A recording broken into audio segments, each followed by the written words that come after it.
Thanks for staying with us. You're watching What Now? Let's direct our focus now to Africa, where Egypt's President Abdel Fattah El-Sissi has reiterated calls for structural changes in the UN Security Council to grant Africa a larger role in shaping global decisions.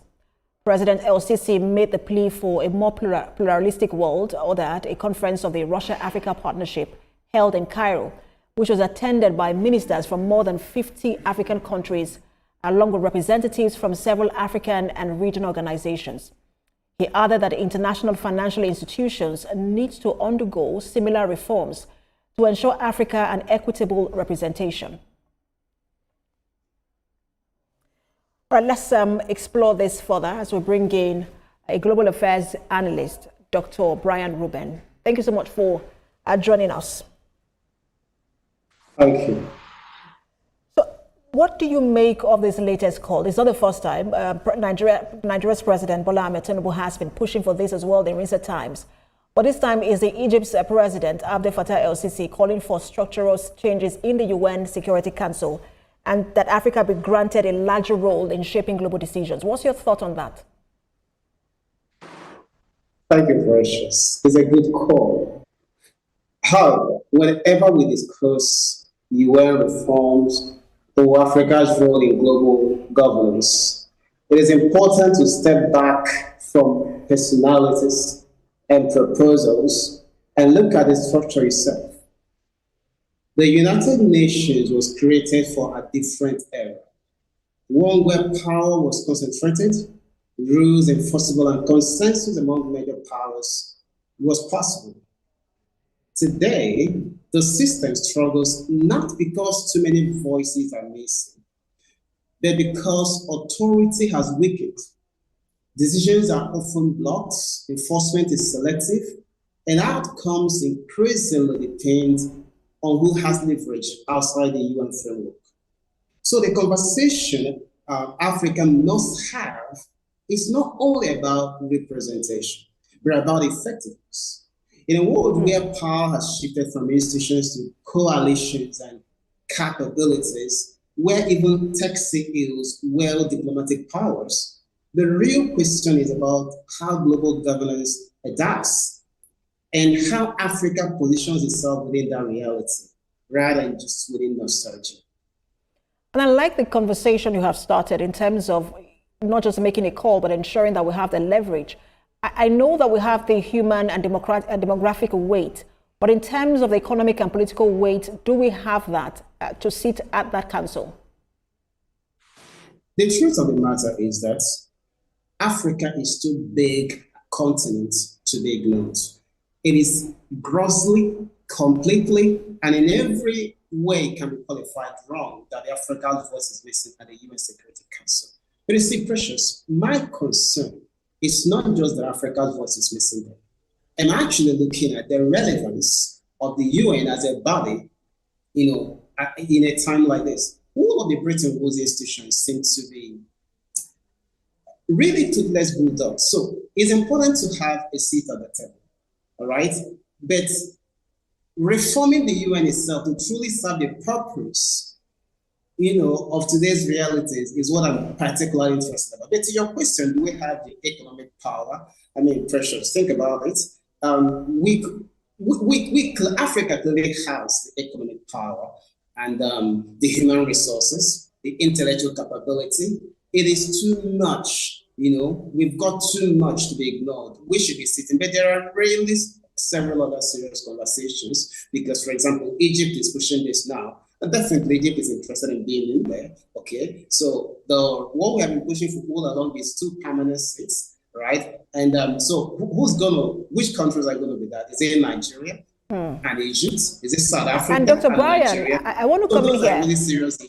Because you raised 2 very key points. You're talking about coordination on deciding which of the countries would represent Africa in that council. I also mentioned Africa is too important to be ignored, and I'm underlining the word ignored because this call has been on since 2005. The African Union has been demanding that Africa be granted, like you mentioned, 2 permanent seats with veto powers and then 5 non-permanent seats in the Security Council. And I want to go back to the word ignored. Do you think that we're being deliberately ignored, or we haven't coordinated efforts back here on the continent in deciding having a consensus of the countries that should represent Africa, because Nigeria is pushing. I'm sure other countries also want the same.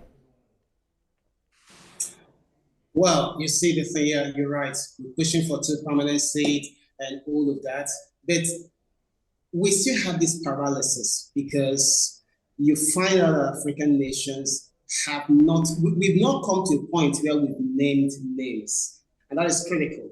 Because once you start naming names, then you activate division within Africa. Okay? So, and that's where the real problem is. And I believe that major powers are also sitting back and enjoying the drama, And the reason also Egypt is pushing this is Egypt is trying to say, hey, it is high time we have named names, right? Because you can't just say Africa can be there as a bloc. It has to be nations. So which nations, you see? So are we being ignored deliberately? We should get our house together. We should put our house together, right? There has to be a clarity about, okay, which country is going to be on the UN Security Council? And we need to have some consensus. And that's not something that's going to come. There's going to be a lot of, diplomatic conversations around this before we can actually arrive at something. But are we being systematic? Or we have not actually demonstrated the required seriousness. Which nations are going to be on that council? Is it Nigeria and Egypt? Is it South Africa? Is it Ghana? We haven't even done that. So that is a clear demonstration of indecision and maybe even lack of seriousness. But, like I've been saying, my point is, it's not just about getting to sit on that table. We need to make sure that the table we're sitting on will translate to real advantage for our continent.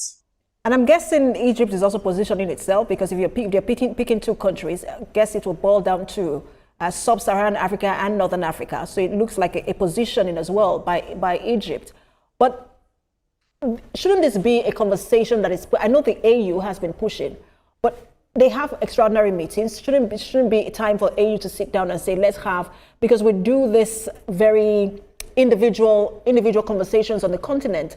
Shouldn't we go as a block to say, look, these are the countries we have picked, and this is time. That shows some level of seriousness. And at the next meeting, we want this to be enacted. Yeah, the AU should definitely do that. And there has been some considerations around how to really work that out. There has been that model of, okay, which 2 countries are going to be there? There is also that conversation about, okay, so we can have 2 African countries, it rotates around across Africa. So at each point, there are 2 countries, and it could be Nigeria and Kenya at one point. It could be Egypt and South Africa. But again, that's in that case no longer permanent. But then there is also another conversation around, okay, let it be an AU designated, institutional seats. So 2 seats, belong, permanently to the AU. And then, so Nigeria and Egypt could be representing the AU. So that's a model that actually seems more practical. It's intellectually coherent, although it's not been legally tested. But then, yeah, that's part of what we should do. The AU should definitely come up with a model, and then we implement that. Okay, but like I keep emphasizing, I think my priority is really reforming the UN itself. Look at all of the agencies. Look at the International Trade Organization, or the RAS is heading.